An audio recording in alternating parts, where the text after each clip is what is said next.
kasih atas kehadirannya. Tempat ini adalah Jendela Jiwa Compound Space, tempat di mana teman-teman bisa menemui banyak aktivitas di sini. Seperti pertama yang teman-teman bisa lihat, ini ada board games, root board games. Jadi teman-teman kalau ingin menemukan alternatif permainan yang menyenangkan, bisa berinteraksi sama teman-teman langsung ya, secara tatap muka, bercengkrama. Nah, ini kita punya ratusan jenis board games yang teman-teman bisa mainkan di tempat ini yang dikelola oleh Root Board Games. Kemudian juga ada kafe di depan, jadi kalau mau bersantai juga bisa sambil menikmati kopi yang enak dan nikmat di sini. Kemudian di sini juga ada kantor kita Mawara di sebelah. Lalu ada ya yang mau belanja juga ada di sini, toko busana yang menarik-menarik lah. Kemudian juga ada sekolah musik Mawara juga di sini. Teman-teman kalau punya keinginan untuk belajar musik juga bisa datang kemari. Dan tentu saja juga ada berbagai macam lagi yang bisa teman-teman nikmati di tempat ini. Jadi ini adalah tempatnya anak muda sebetulnya untuk kita bisa mengembangkan potensi-potensi dan juga bakat kita masing-masing. Jadi sekali lagi selamat datang di Jendela Jiwa Compound Space. Nah teman-teman, hari ini kita akan melangsungkan kegiatan kita Mawara School of Leadership. Saya selaku MC akan membacakan sedikit rangkaian acara kita. Untuk hari ini kita seperti biasa akan opening, sudah kita laksanakan. Lalu nanti setelah ini ada ice breaking, kemudian ada opening remarks dari Bapak Haidar Bagir. Lalu ada penampilan dari siswa sekolah musiknya Mawara, nanti teman-teman juga bisa lihat. Nah, kemudian baru kita masuk ke sesi materi, yaitu self awareness yang akan disampaikan langsung oleh Direktur Mawara, Mas Hazir Rahim. Di sesi pertama dan sesi kedua juga kita akan mendengarkan materi critical thinking. Ini dua materi yang sangat penting ya buat kita dapatkan sebagai fondasi membangun spirit leadership kita. Lalu yang selanjutnya kita juga akan menggelar FGD. Kemudian masuk ke sesi selanjutnya, yaitu materi dari Pak Purwardana tentang kecerdasan buatan dan kaitannya terhadap kepemimpinan otentik. Lalu setelah itu kita tutup acara kita hari ini dan akan melanjutkan kegiatan selanjutnya di esok hari dengan pemateri-pemateri yang lain. Jadi kami berharap teman-teman tetap mengikuti rangkaian ini hingga akhir esok, datang tepat waktu dan kita bisa secara hikmat mengikuti semua rangkaian acaranya. Langsung saja untuk acara selanjutnya kita dengarkan opening remark dari Bapak Haidar Bagir. Kepada beliau kita persilakan.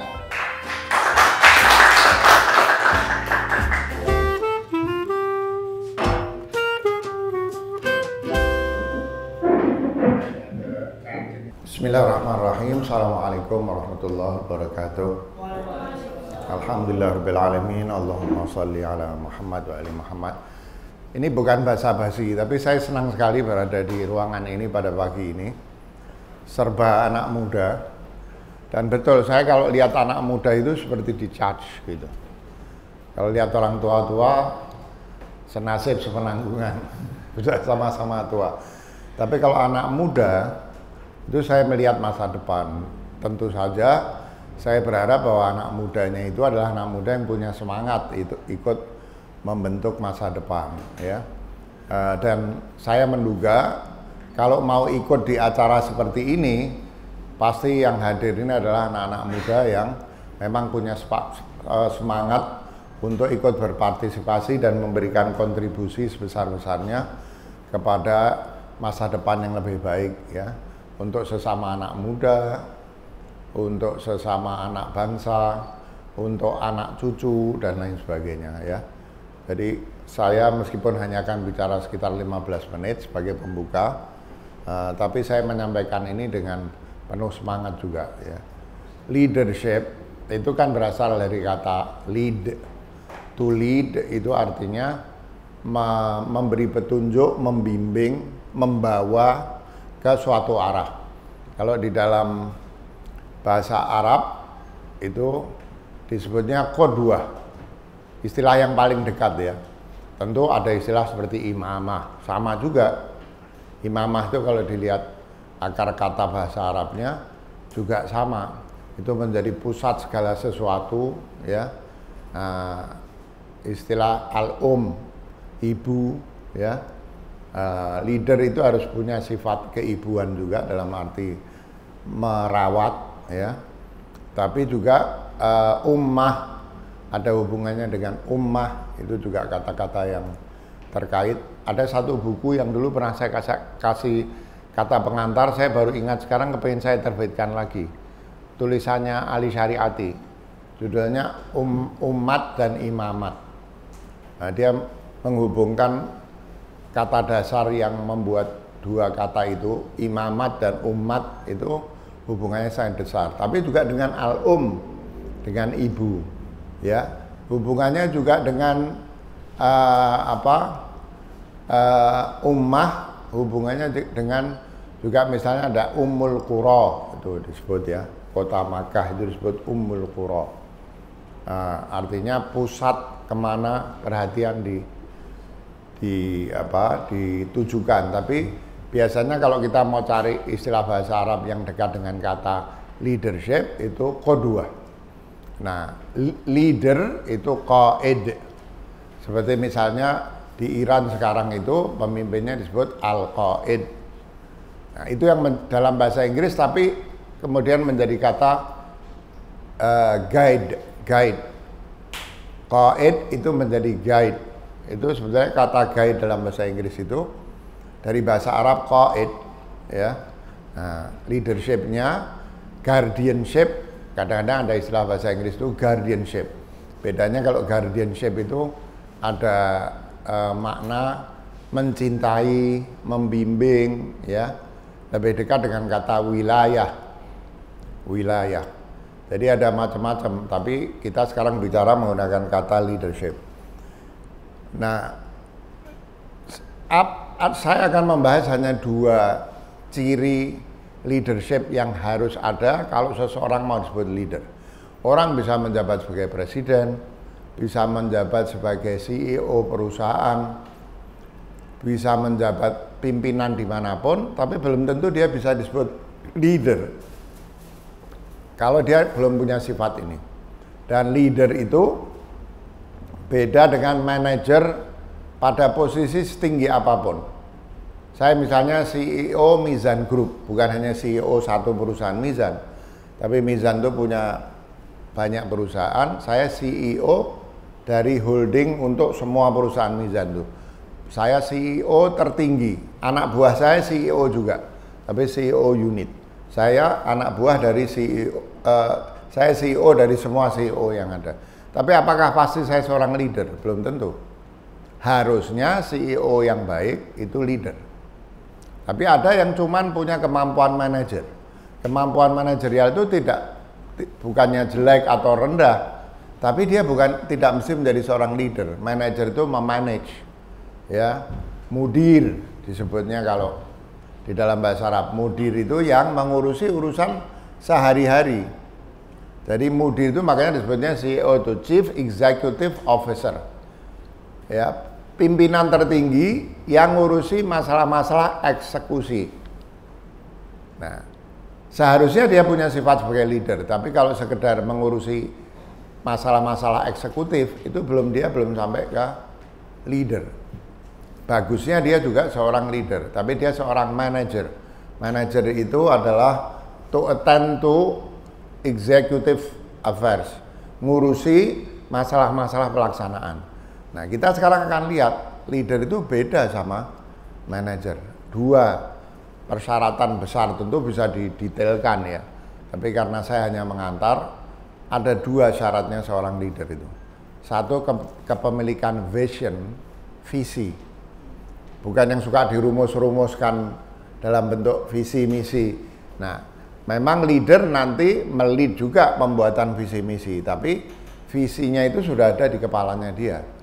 Tapi kemudian dirundingkan, dirumuskan ke dalam satu rumusan yang bisa dipahami oleh siapa saja. Nah, itu nomor satu, vision.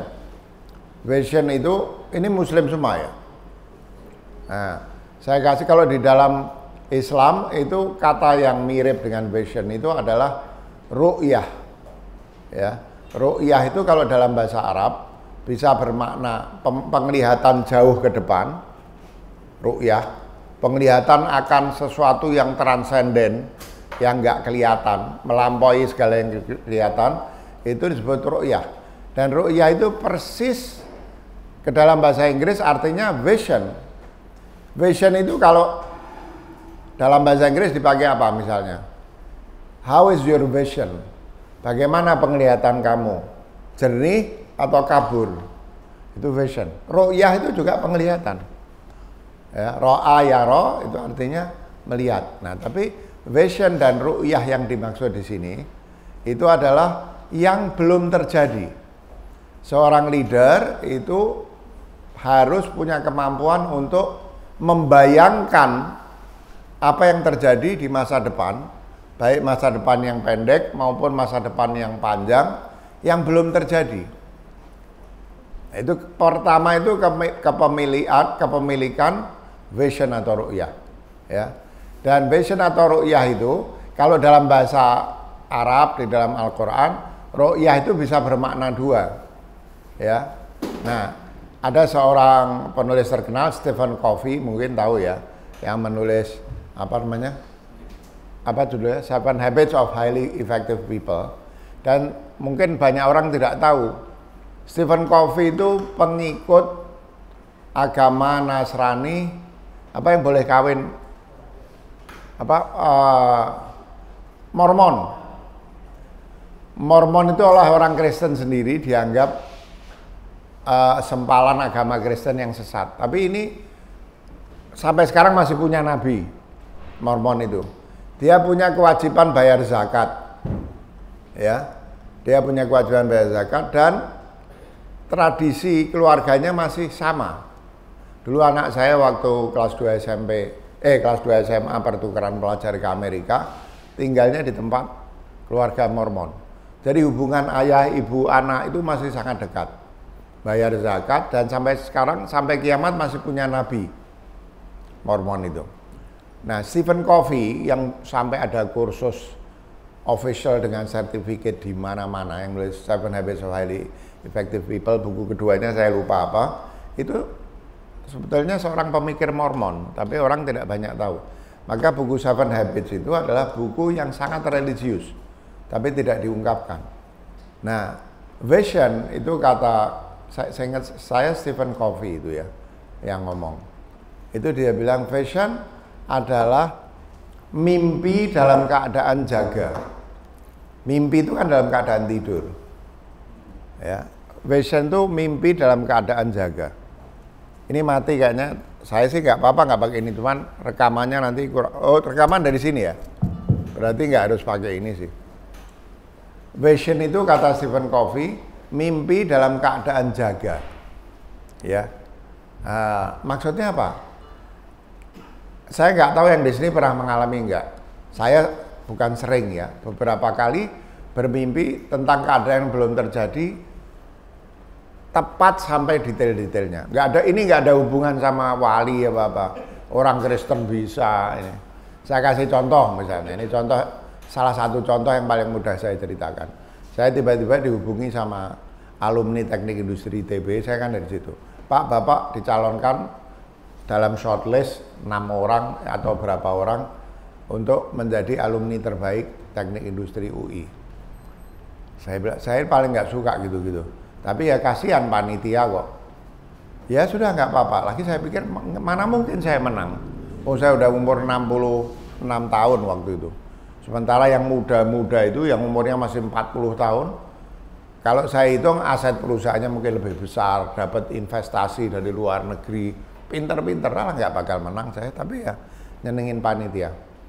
Terus akhirnya dibuatlah kuesioner ke seluruh alumni UI, nama-nama yang dicalonkan. Saya masih menang nomor 2. Yang nomor 1-nya menurut saya lebih bagus memang. Udah, saya nggak kepengin datang, tapi kasihan kalau nanti saya dapat, yang dapat bukan 1. Saya dapat panitianya nyebut nama, orangnya nggak datang kan nggak enak. Sudah, dan saya lupa, tiba-tiba pagi habis sholat subuh saya bilang ke istri saya menang. Saya bilang, loh gimana kok tahu?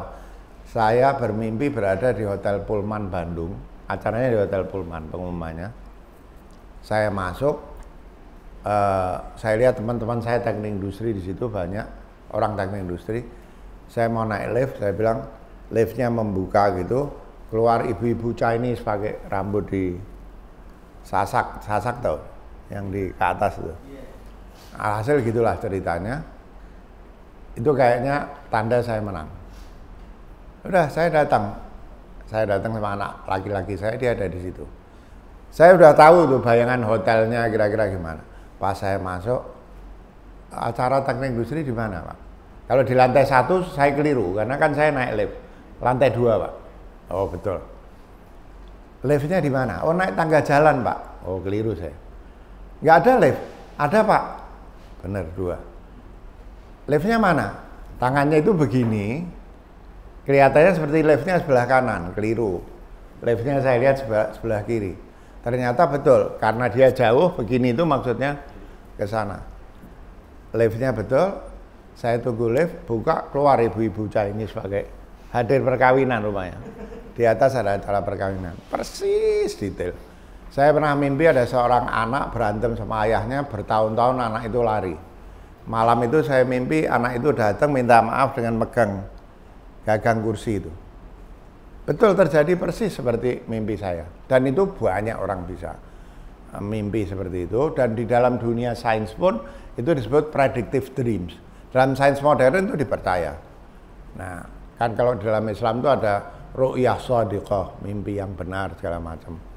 Nah, kalau vision ini didefinisikan oleh Stephen Covey sebagai mimpi dalam keadaan jaga. Tapi kalau dalam bahasa Arab, ru'yah itu bisa dua-duanya. Ya, aslinya dalam bahasa Inggris saya kira juga dua-duanya. Tapi mungkin Stephen Covey kalau nyebut mimpi sebagai visi mungkin diketawain orang sekarang. Padahal sebagian besar orang ini menjadi besar karena mimpi. Einstein itu menemukan teori general and special relativity itu lewat mimpi. Kalau ada yang pernah belajar SMA kimia, tabel kimia anorganik Mendeleev itu lewat mimpi. Ditemukannya rumus siklikal bensin itu lewat mimpi. Banyak sekali penemuan sains modern lewat mimpi. Nah, pertama leader itu harus punya vision. Contoh yang paling ini baca lagi surat Yusuf. Surat Yusuf itu kan banyak bermimpi. Itu nanti jelas di dalam ayat Al-Quran itu hidup Nabi Yusuf itu melit dirinya sendiri, membawa dirinya melewati kehidupan dia. Itu berdasar mimpinya. Mimpinya itu kan mimpi masa depan. Itu kata Nabi Yusuf yang membawa dia kepada posisinya. Jadi pertama seorang leader itu harus punya vision. Vision itu adalah kemampuan melihat jauh ke depan. Tidak harus lewat mimpi. Dengan baca buku banyak, bertemu banyak orang, ya, dengan pengetahuan yang luas, mendalam, dengan mengembangkan imajinasi, nikmati karya seni. Karya seni itu sangat berhubungan dengan kesuksesan kita sebagai leader. Ya, baca buku sastra, novel sastra, tonton film-film yang bagus, nikmati musik, semua itu membantu. Kalau urusannya makrifat, kebenaran yang luhur, itu dengan membersihkan hati. Tetap bahkan dalam menjadi leader yang mengurusi masalah dunia ini sudah mati ya, nggak usah dipakai. Ini memang sampai sekarang teknologi ini masih belum mencapai puncaknya, masih sering mati. Nggak apa-apa kalau nggak perlu, rekamannya kan nggak pakai itu. Nggak apa-apa, nggak usah pakai itu. Nah, apa namanya? Itu bisa juga menciptakan vision, menciptakan imajinasi tentang masa depan. Itu nanti kapan-kapan karena Mawara ini mengajarkan filsafat, Mas Hazir ini ahli filsafat Islam, nanti akan diajari kita dengan dua jenis khayal, imajinasi. Satu khayal muttasil, satu khayal munfasil. Khayal muttasil itu khayal yang berhubungan dengan pengalaman empiris, baca, nonton, mendengarkan musik, ngobrol sama orang dan lain sebagainya. Tapi ada khayal munfasil.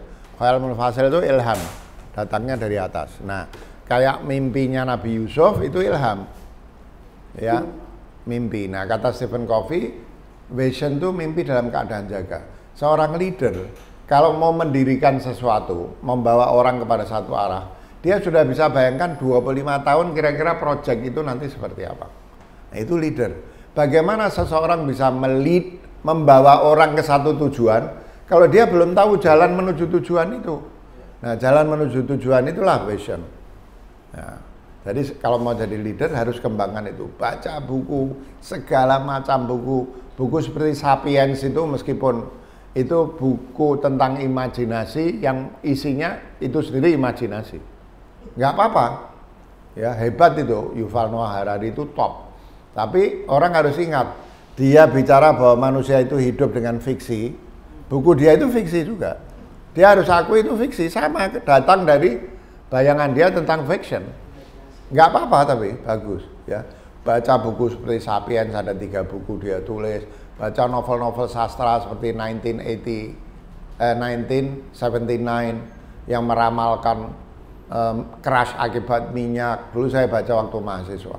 Banyak buku-buku sastra itu ditulis oleh orang-orang yang imajinasinya luar biasa dan banyak terjadi yang ditulis. Jadi kembangkan imajinasi seluas-luasnya, nanti kita akan punya vision. Ya. Sambil bersihkan hati kita dapat khayal munfasil, ilham dari atas, ya. Itu syarat pertama leader. Syarat kedua adalah memiliki karisma. Jadi lihat ya bahwa syarat pertama itu vision itu sebetulnya spiritual. Nanti ada Rumi, saya pernah menulis kepemimpinan dengan cinta berdasar puisi-puisi Rumi. Pernah saya tulis. Ini kalau mau dibuka di mana? Nurul Wala ada kepemimpinan dengan cinta saya yang nulis. Itu saya membahas puisi-puisi Rumi terkait dengan kepemimpinan. Nanti akan ada sesi khusus tentang itu. Sudah saya tulis mungkin belasan tahun lalu itu. Nah, puisi, mempelajari puisi, membaca filosof-filosof, membaca tokoh-tokoh spiritual. Itu dalam penelitian, leader yang paling top di dunia itu semua pembaca novel sastra, penonton film-film berkualitas, penyuka musik, itu harus. Kalau enggak lengkap modal kita untuk mempunyai visi itu. Ya, sambil bersihkan hati supaya spiritualitas kita terjaga. Itu juga spiritualitas itu adalah sumber leadership. Ya. Yang kedua, karisma. Charism. Karisma itu kemampuan sampai seperti tukang sihir untuk mempengaruhi orang. Kalau seorang leader itu bicara dan mengajak kita kemana saja, itu semua orang ikut. Salah satu leader yang hebat meskipun dianggap sebagai orang yang tidak baik, itu Hitler. Ya. Filosof paling besar di dalam sejarah barat modern namanya Heidegger itu ikut itu.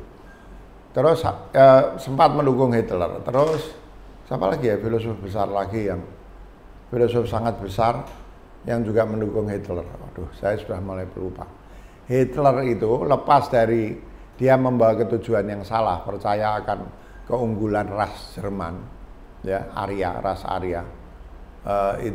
Dan dia percaya itu bukan karena jahat saja, dia memang yakin ada ras yang unggul, yang umat manusia itu sama dia mau dibawa ke semua seperti ras Arya itu, termasuk akhirnya sebagian dibunuhin.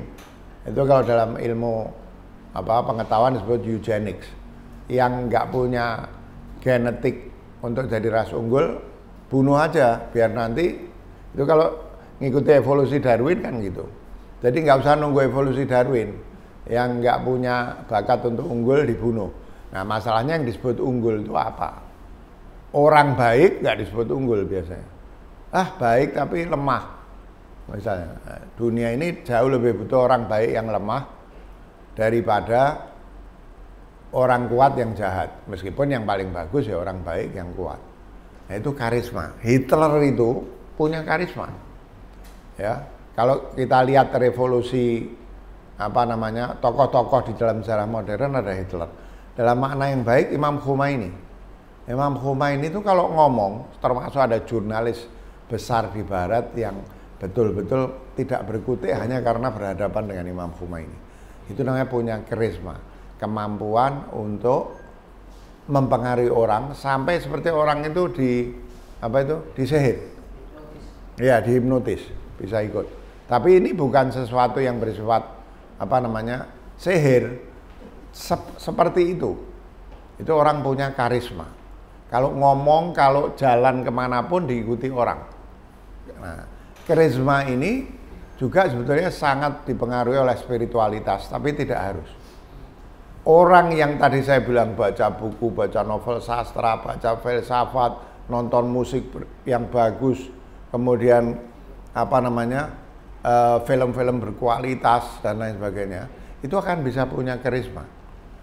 Saya ini nggak telaten, tapi kalau saya ini telaten untuk bicara menarik perhatian orang, saya bisa kutip film apa saja. Tadi saya baru cerita, saya itu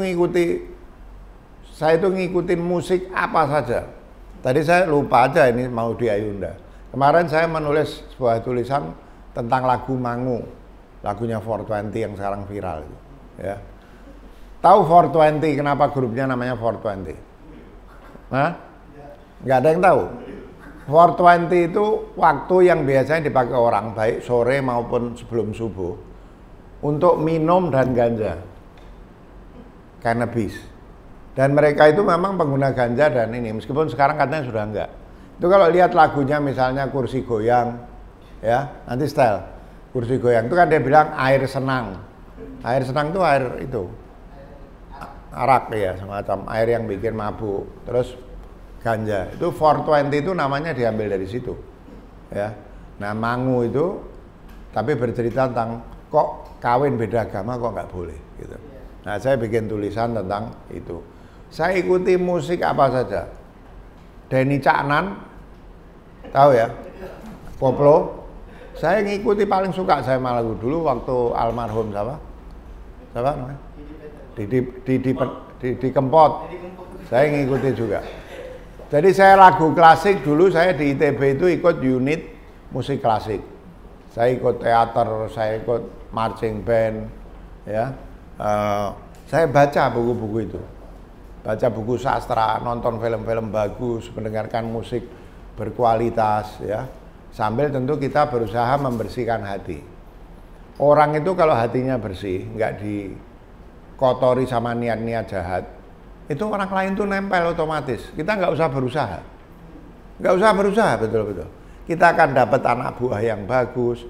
Tiba-tiba datang orang invest di bisnis kita, padahal orang itu nggak butuh sama kita. Itu semua dari kebersihan hati. Konkretnya itu jangan punya niat jahat, jangan punya niat nipu. Kalau menginginkan kebaikan, jangan menginginkan kebaikan kita saja. Kita harus menginginkan kebaikan orang lain, ya. Itu bagian dari karisma. Kebersihan hati, kebersihan niat, kebersihan agenda, tidak munafik, tidak nutup-nutupi sesuatu untuk nipu orang. Itu namanya karisma. Yang paling lebih bagus ya kedekatan kepada Tuhan. Itu ini masuk ke rekaman itu. Ke rekaman terus dijawab sama AI. Sekarang AI itu kita salah pencet aja dijawab sama dia. Saya kalau kepencet sesuatu sudah ada jawabannya. Tapi AI ini hebat loh. AI ChatGPT yang top.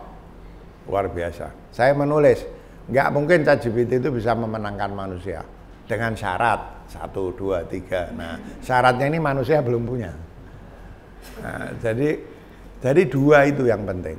Dua itu yaitu vision, kepemilikan vision dan karisma. Dua-duanya berhubungan dengan kebersihan hati, kebersihan niat, ya. Nah, orang kalau sehari-harinya buruk, mimpinya mesti buruk. Dia nggak bisa dapat mimpi yang bagus. Saya juga mengalami kalau saya punya pikiran-pikiran kurang baik di dalam saat saya jaga, nanti kebawa mimpinya nggak bagus. Nah, jadi syaratnya punya mimpi yang dapat ilham, ya diusahakan hidup kita sehari-hari itu yang baik. Ya. Apa yang kita lakukan di dalam kehidupan dunia ini, pengalaman empiris itu yang kebawa mimpi. Sampai ada ulama yang saya nggak tahu dasarnya apa, dan nggak bermaksud nyindir orang ngerokok. Kata orang ini ulamanya kesel sama orang ngerokok. Saya sih biasa aja. Kata dia, selama kamu masih ngerokok, nggak mungkin mimpi ketemu Nabi Muhammad. Banyak nggak mungkin mimpi ketemu Nabi Muhammad. Tapi itu kan pendapat orang. Saya lihat ulama kiai-kiai banyak ngerokok, masa nggak pernah mimpi? Ulama-ulama Iran tuh yang jenggotnya segini-segini jago-jago, ya mimpi ketemu Nabi Muhammad, padahal ngerokok. Nah, jadi itu karena kesel sama rokok itu. Tapi saya ini tadi bercanda untuk menunjukkan, kalau mau dapat mimpi yang baik, hiduplah dengan cara yang baik. Nah itu sebetulnya dua syarat itu. Syarat ketiga, itu harus siap menempa diri dengan kesulitan, dimatangkan. Saya akan tutup ini dengan, loh ini punya saya, bukan? Punya saya mana ya? Hah? Oh ini. Itu nanti saya kirim lah tulisan saya ini, nggak tahu yang dikutip Nurul Wala ini apakah yang tulisan saya paling akhir ya.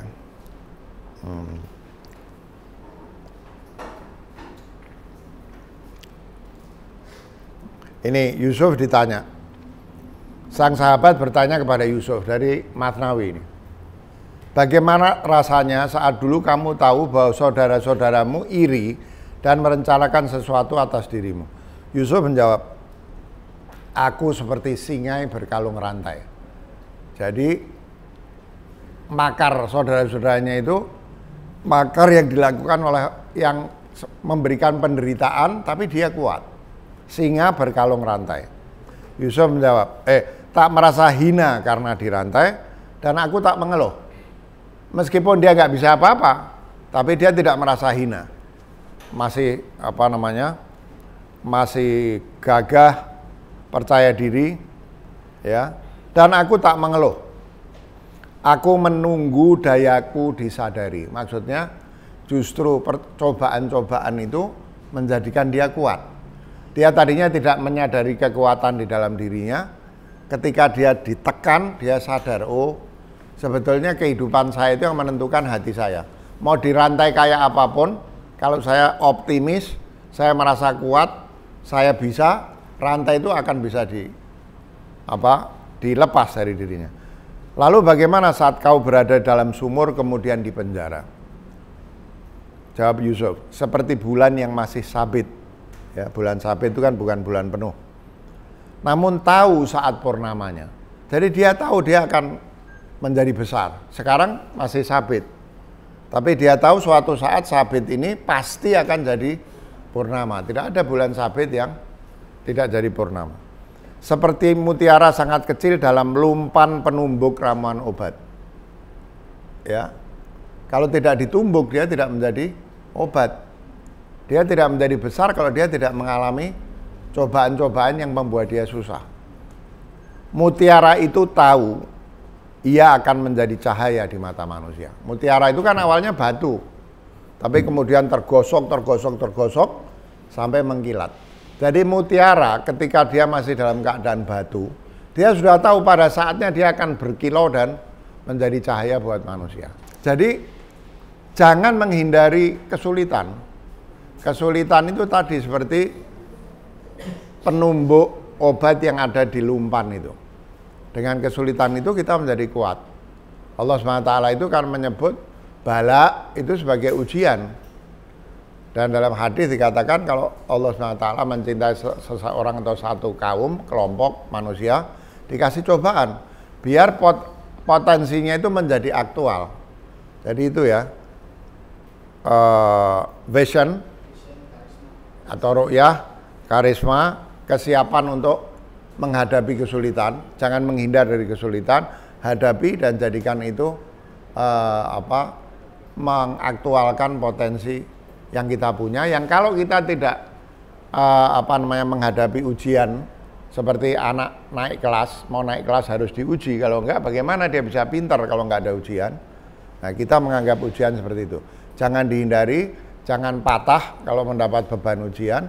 Nanti kalau kita lakukan 3 hal itu, insya Allah kita bisa menjadi leader. Selamat mengikuti acara yang menurut saya sangat penting ini. Ya, mudah-mudahan nanti yang hadir di sini semua jadi leader. Terima kasih. Assalamualaikum warahmatullahi wabarakatuh. Waalaikumsalam.